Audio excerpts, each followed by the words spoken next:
Welcome to the All Access Entertainment Podcast as a part of Sci-Fi Week. Another special guest here this week, none other than Star Wars alumni, Mr. Nick Joseph. Thank you so much for taking the time today. It's a pleasure, Joseph. How are you doing anyway? Very good. Very good. It's good to have you here and kind of take a deep dive into your career. You've definitely done a lot here, and especially Star Wars. This being Sci-Fi Week, it's a pleasure to have you a part of this. Been a pleasure.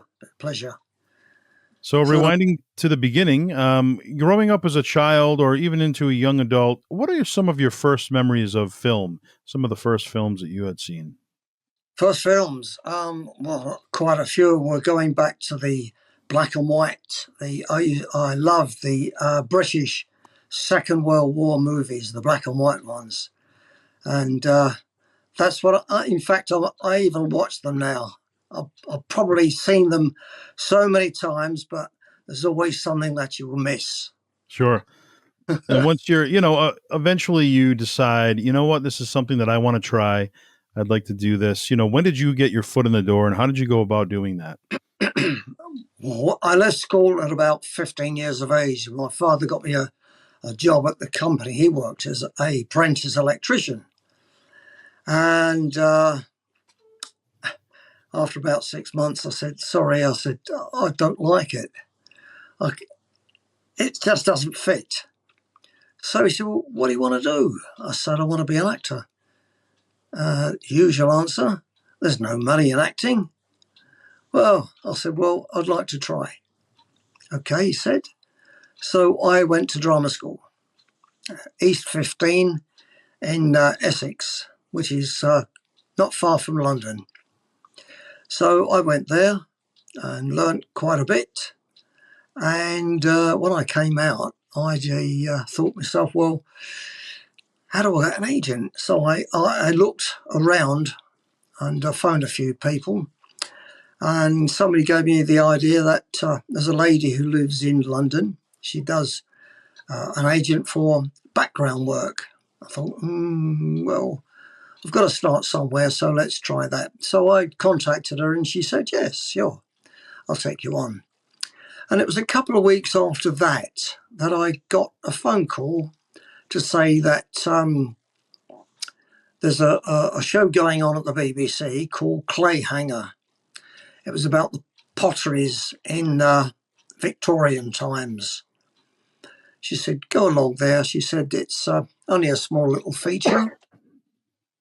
So she said, you'll be getting extra money for a feature anyway. So I went along, did some rehearsals in the morning, and at lunch break, the first assistant came up and said to me, director said, could you do a few lines? So I said, yeah, of course. So we came up with 6 sheets of paper, which I learned in an hour. Wow. Anyway, they must have been happy with it because we shot it. A couple of rehearsals and then we shot it in the afternoon and then that was it. And I went home quite happy thinking, well, I've got an extra few pounds in my pocket now. Yeah, exactly. And at that point, you're introduced to a whole new world. Why don't you tell us about the audition process, what that's like? Obviously, it can vary for projects, but just kind of tell the fans what the auditioning process is all like. Yeah, the audition process, it varies obviously from country to country because when you get an agent who's quite good, like I had at the time, she goes up there, you go up there and she said, they're doing a particular program. Are you interested? Yes, of course. So you go there and most of the time I used to go to London and round about Mayfair and that area of London. And you go in there and you meet director, producer, a few other guys and girls. and they just throw questions at you. What have you done? Obviously, is the first thing. And you can give them what you've done in whatever you've done at the time, Doctor Who, Star Wars, or whatever. They get interested and say, well, we're going to be doing a movie on such and such a thing. Can you drive? Can you do this? Can you do that? Yes, can. So they say, okay, thank you. We'll let you know in a couple of days or a couple of weeks. And then you sit there and wait till your agent phones you. And then sometimes it's a no, sometimes it's a yes. And when it's a yes, you rub your hands and you say to your agent, how much are they paying? Yeah. The first thing. Right. Yeah, but I used to like going to auditions because you never knew who you were going to meet. Like Star Wars, my agent said to me at the time, this is a new agent I had, and she said, you've got a couple of weeks spare. There's a movie going on, a cheap movie called Star Wars, if you're interested. I said, yeah, it's okay. She said, it's only a couple of days. So I went into London and not knowing who I was talking to, it was George Lucas and a few other people, producer obviously.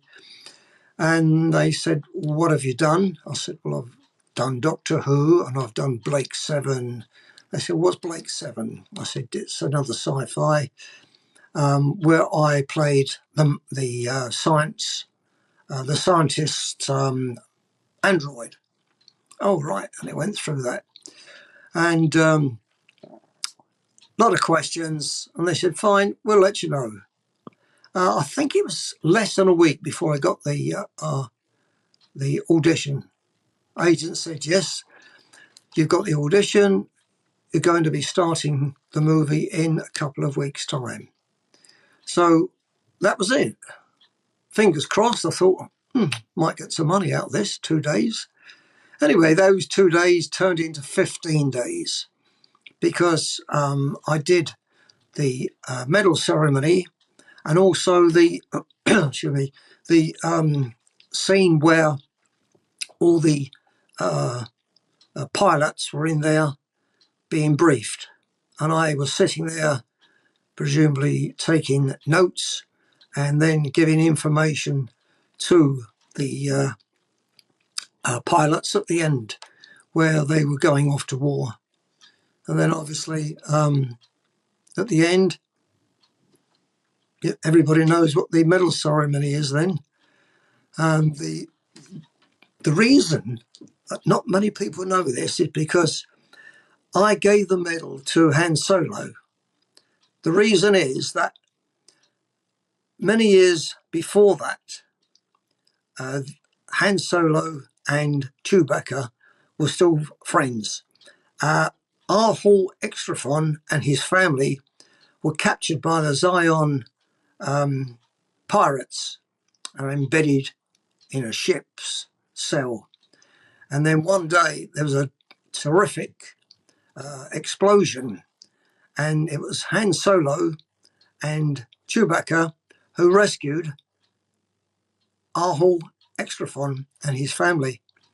And since then, they were good friends forevermore. And that's the reason why I had the medal, which was given to Han Solo first. Wow. Wow. Did not know that. Yep, yep. So, Carry on. Sorry. well, I was just going to say, being the medal bearer during that ceremony, what was that scene like for you being there in person? Was it an extravagant set or was it kind of small? No, it was quite big, because as you see, the doors open one end and we were at the far end. And there was a good, I would say, 50, 80 metres or yards. And then you got the steps going up, so there's a bit more of the studio there. And it was quite a thing to get them to walk down there and come up to us. And there was so many different shots taken from the doors opening to go up to the receiving the medals. There is a little story about this. Um, it's quite funny, actually, because as the main characters walked down, Han Solo, Luke Skywalker, and Chewie, they got down to the bottom and then they started to climb the steps to receive their medals. And there's a great deal of the guys there at the base. Then somebody farted. Well, it wasn't just a simple fart. It was one you could say, well, that's a first class. Well, we had to do that scene about 5 times before we could stop not farting, but smiling. It was so funny. It really was. And did they admit to who it was, or they kind of? No, we never knew who it was. That's Nobody. Now, how many people would you say were involved in that particular scene? Wow. People say about the cutout. There's no cutouts in that at all. There must have been a good 100 at least. Wow. And what they did, as the camera moved past, to go forward, they brought the guys from the back of the camera to go forward still a mix, and forward a mix, and forward a mix. And that's how we got the amount of troopers, etc., in the movie. Gotcha. And what was that medal itself made out of? The prop, what was it made out of? That was the medal of Yavin, which was made of metal. In fact, I actually have one of the props. Wow, really? Yeah. And I've had them all made since. Hang on.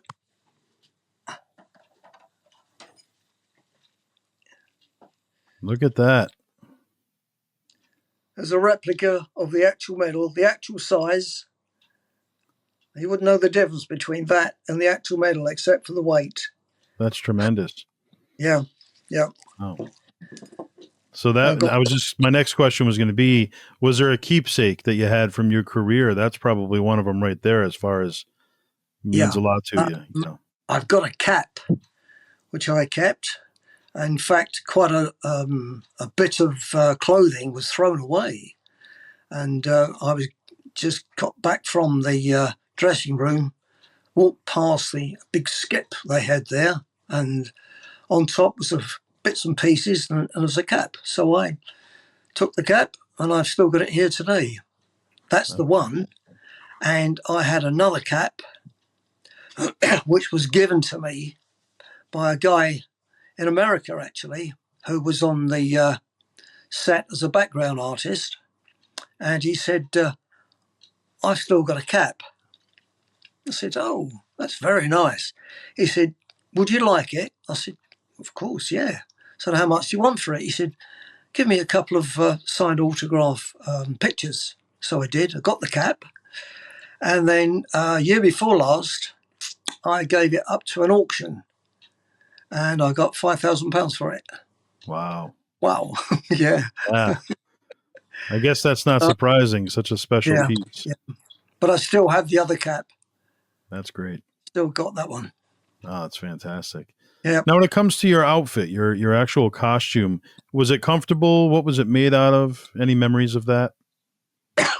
Well, I had to go into London again to get a fitting. And where was it? I can't think of the name. I think it was called Mossbros at the time. When I got in there, they said to me, oh dear, we got a costume here which will fit somebody who's about 6 foot and about 40 across the chest. So I said, well, I'm not 6 foot and I'm not 40 across the chest. Well, let's see what we can find. Anyway, they found a jacket, they found trousers, and they didn't match, but it didn't make any difference. And they got another cap for it. And it was just like an old army jacket and army trousers. The trousers were about 10 inches too long. So again, they had to be cut at the bottom or sewn up. And the waist was a guy was about 36 waist, and I was only at the time 30. But everything was altered, and you wouldn't have known by looking at it on the set. But it was fine, no good. And what were your interactions like with George Lucas? Sorry, say it again. Oh, your interactions with George Lucas. What were those like? What was he like? Yeah, that was fine. I didn't have much to do with him, but the only time really that we had interaction with him was when that guy in the crowd let one go, and he said, because I was laughing so much, he said, "Look, Nick," he said, "I want to get on with this show because it's costing me money. Can we please get on with the show?" Wow. Only bits, but other than that, it was just, little tiny bits. Do this and do that better. That was all. And obviously, you got to experience the London premiere. What was that like? Wow. Well, when we got there, there was quite a few people outside as well, obviously, because as soon as they put a red carpet down, people think, "Wow, what's going on here?" And then they look up and see that it's called Star Wars. So we sat there, watched the movie. We had to stay there until the crowd at the back went. And as we got outside, wow, well, there was cheers and screams and autographs everywhere. And I thought, my goodness gracious, this is going to go on for some time now. Every year you go to somewhere and there is a big movie on. And the same thing applies now. But when I come out, the cinema in, where was it, Tottenham Court Road in London, the big cinema there, it was amazing. It was a jaw-dropping situation. Oh, yeah. Extravagant. Yeah, it actually was. What a special event that was. And obviously, 1977, the original Star Wars A New Hope, you had no idea what it would become. And, like you said earlier on, it's, it's one of those things where it's just, it's a low budget. So people aren't expecting much out of it. And nobody knows anything about it. And then look how successful it became. You are a part of one of the most successful franchises ever, Yes. It's how was it? Not next year after, it's 50 years. Wow. Yep. And we're just hoping that your president lets us all come into the States. Yes. Oh my gosh, I know. But at the moment, it's so expensive to come into America. We're not getting any invites at all. That's Nothing. terrible. Yeah. I mean, next year I'm booking for, obviously, at the moment, but I've got quite a few in the UK and over in Germany. I've got a couple. There's one more from somewhere, I can't think where it is. I think it's Poland, but doing more now in Europe. Yeah. Well, we'll see what happens. Maybe things will change and we can get you all out here again. That would be fantastic. Yeah. I find America great because I've been traveling, obviously, quite a few places in the States, a few back. And because this time last year, I was in Australia. I did a convention there. That was the second one I'd had there. I did the Supernova in Brisbane some years back. And then this one was a lot smaller, but it was quite good. Yeah. When you're traveling from city to city or even country to country, for these Comic Cons, what is it like meeting the fans one-on-one? And what if maybe a fan interaction that sticks out as one of your favorites over the years? Yeah, as you say, it's so different whether you go like to your country or this country or Australia. When I was in Australia, you're taken through the main entrance and everybody's lining up outside and there must have been thousands of them there. And I didn't think they were all going to the Star Wars convention. But when you get inside, you line up, get all your photos, etc. out, and 10 o'clock the doors open. And I was writing in my book what I'm going to be doing that day. And when I looked up, I had, I don't know, two, maybe 300 fans waiting. Wow. Wow. I went home from Australia with about £5,000 in my pocket. That's fantastic. Yeah. Yeah. Going back to America, the big one I had was, what was it now? Nashville. Nashville down there. Oh, yes. That was amazing. Yeah. Because it's not only at the convention, but when you walk around in a few minutes that you've got spare, just go up to other people and introduce yourself because you've never seen them before. And you walk around and the fans are following you around. Can you sign this without anybody looking? I say, sorry, I can't do it because if the boss sees it, he'll come and tell me off. Right. Exactly. But I find everywhere I go, the fans are absolutely first class. Yeah. The thing is now, if an organizer contacts me and say, well, we can't pay you an appearance fee, would you do it for your travel and your hotel? I say, yeah, of course it will. And then sort of a week or so later, somebody says, well, I'll give you £500 to come over here and do it over here. So I'm sorry, I can't do it. Even if you give me £1 million, I can't do it. I've already booked. I will not let an organizer down because somebody's given me extra money. That's not done. Not done at all. Very But professional. fans, can't do without them. They are perfect. Yeah. Yeah, they're very passionate fans. For Star Wars, it's such a following and it's such a strong passion, and and it doesn't matter whether you're Han Solo or somebody else in the film that doesn't have as big of a role. You mean just as much, and it's very important to have all of you a part of these events. Yeah. It's the same with just background artists. You can't do a movie or any type of show without people who are doing background work. Right. Doesn't work. I mean, okay, I fell into a part in Star Wars, which is a feature, and it's done me well, good, because people know who I am now. Even if I go to the supermarket, I get people saying, "Hello, Nick. How you doing, mate?" Yes, exactly. It's nice. And what Yeah. advice do you have for somebody who's maybe looking to become an actor and looking to get into it now? Yeah. Well, the first thing is obviously get some good photographs done. Find an agent. There's plenty of agents around. Look on the internet or see what's going on and ask if you know any actors, really good actors. Ask them what the situation is for agents, because some agents you have to be very careful with. They will ask you to pay a certain amount of money to go on their agency.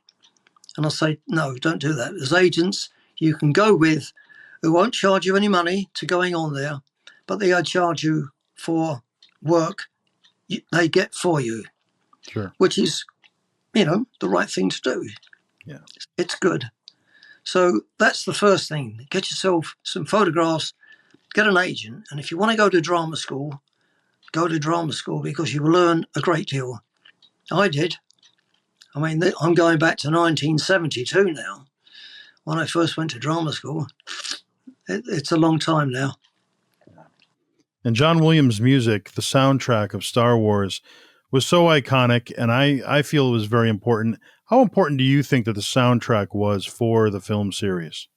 Oh, absolutely. I mean, when they made that soundtrack for that movie, I get people saying to me every time that music comes up on that last scene, the hair on the back of my neck stand up. Yeah. It is Star Wars. Everybody knows that. Yeah. It's Star Wars music. Exactly. It is iconic, isn't it? Yes, Really? it truly is. Yeah. And you were a part of the big one, of course. A New Hope. As years have gone on, I'm sure you've seen some of the other films. Do you have a favorite? Yes, it's the one I did.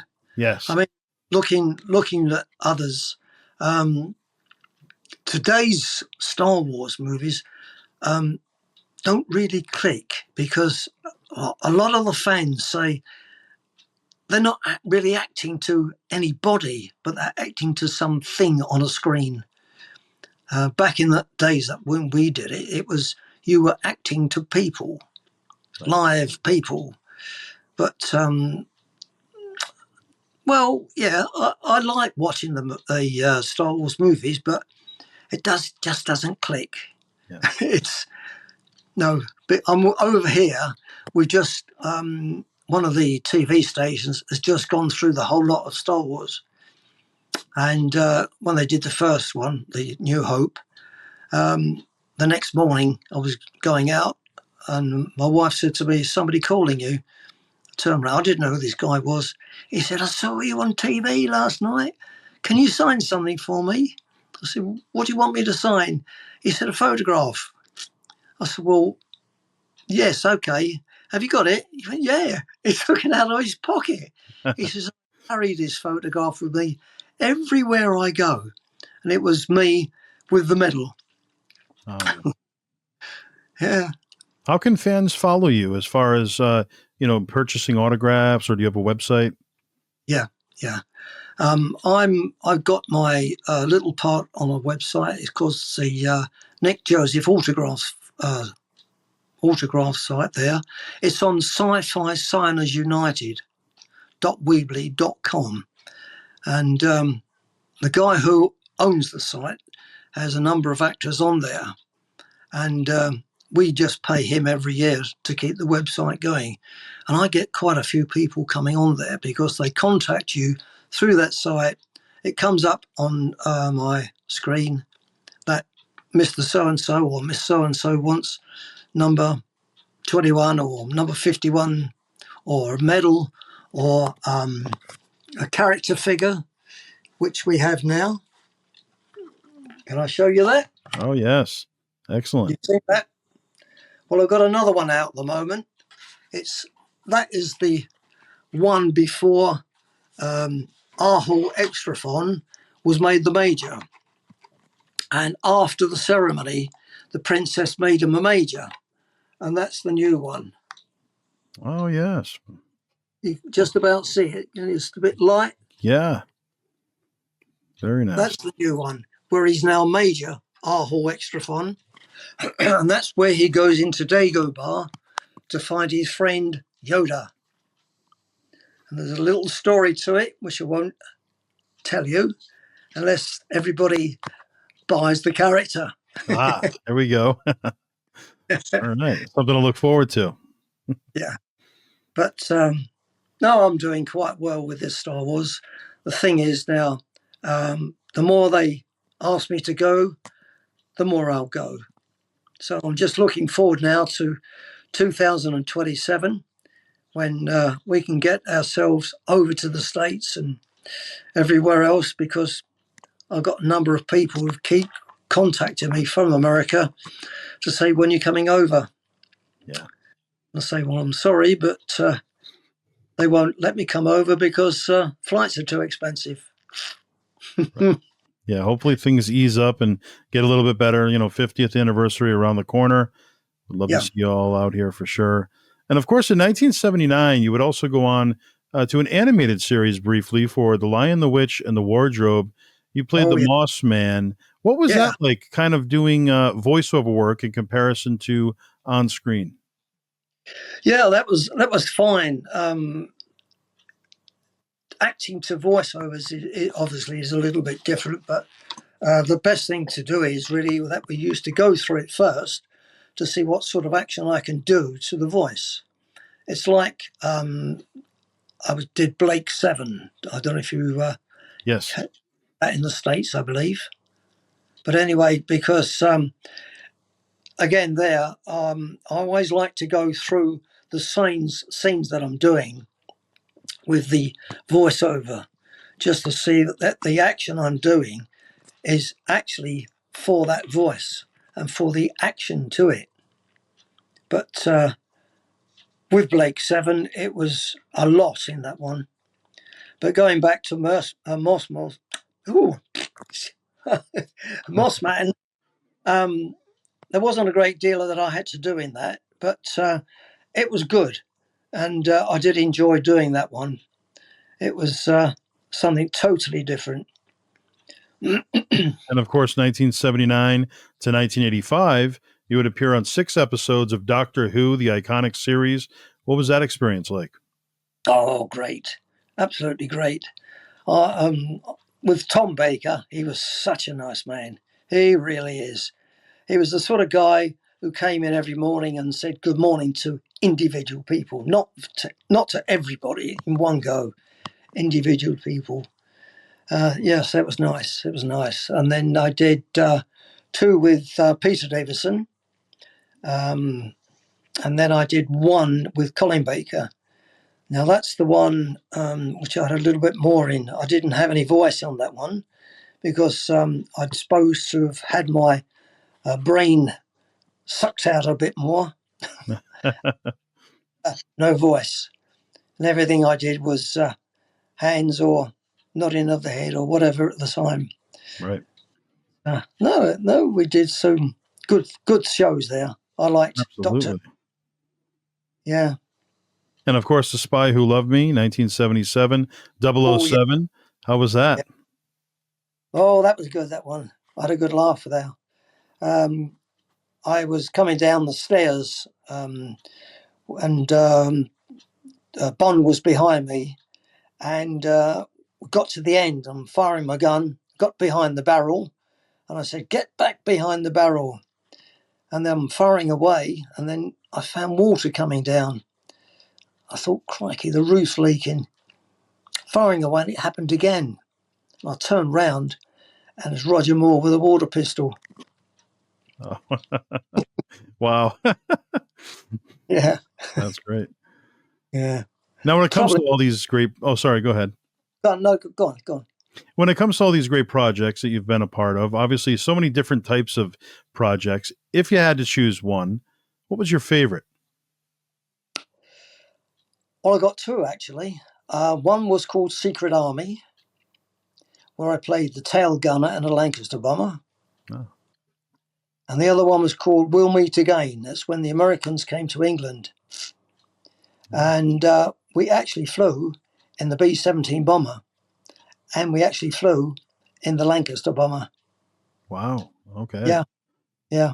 That's pretty special. I could see why that would stand out for you.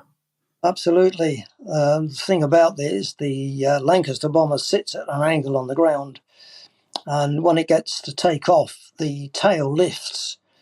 And I forgot all about that. And my stomach hit my boots. But yeah. Wow. And then the other one, the We'll Meet Again, I played the tail side gunner, as you call it, a waist gunner. Yep. And firing away at that. And the noise in those 2 aircraft was immense. Absolutely. Still, those were the days. Well, you've accomplished so much. You've been a part of so many projects. And, it really, truly is a pleasure to have you here. And thank you so much for taking the time. And fast forwarding years from now, what would you like your legacy to be? How do you want to be remembered? The man the middleman. The middleman. That's the thing.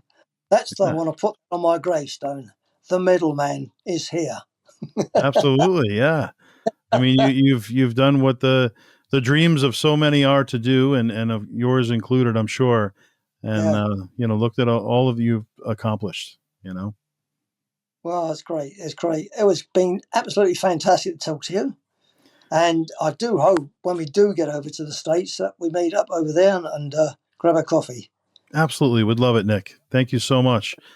My pleasure. It's my pleasure immensely. For Nick Joseph, I am Joseph Bruen. And this has been the All Access Entertainment Podcast, celebrating Star Wars, celebrating Sci-Fi Week. Don't forget to like and subscribe, and we will see you all next time. Nick, thank you again. Force be with you.